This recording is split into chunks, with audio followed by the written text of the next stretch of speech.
तो दोस्तों अब आप बिना किसी क्वालिफिकेशन के डेली 2 से 5 हज़ार रुपए तक कमा सकते हैं। इस वीडियो को एंड तक देखो, मैं ठीक से समझाता हूँ। तो ये देखो, मेरी ये सारी इनकम है इस महीने की। तो अब मम्मी पापा से पैसे वैसे मांगना बंद कर दो, मेरे साथ रहो। आईफोन भी मिलेगा और गाड़ी भी मिलेगी। तो मैं अपने कमेंट सेक्शन में एक लिंक दे रहा हूँ, उस पर क्लिक करो और डाउनलोड करो उस एप्लीकेशन को और अपना मोबाइल नंबर डाल के उस एप्लीकेशन पे रजिस्टर करो। चलो मैं आपको करके दिखाता हूँ। तो जैसे कि आप गेम इंटरफेस देख सकते हैं, अब मैं नए मोबाइल नंबर से रजिस्टर करता हूँ गेम के अंदर।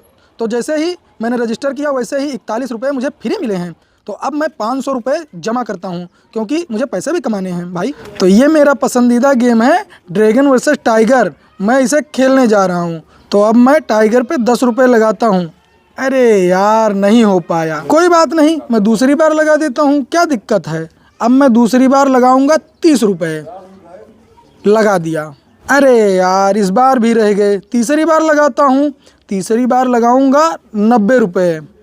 ओ यस, इस बार हम जीत गए। तो दोस्तों हमें राजा मिल चुका है और मैं जीत चुका हूँ। तो अब सीधा विड्रॉ ऑप्शन में जाओ, वहाँ आपको मिलेगा चिप्टो यूपीआई। तो यूपीआई को टच करके अपनी यूपीआई लगाकर सीधा विड्रॉ कर लो यार, बहुत आसान है। तो अभी मेरे कमेंट सेक्शन में जाओ और लिंक पे क्लिक करो और जाके डाउनलोड करो। सबसे पहले आपको मिलेगा 41 रुपये रजिस्टर करते ही, और जाके बहुत सारे पैसे जीतो।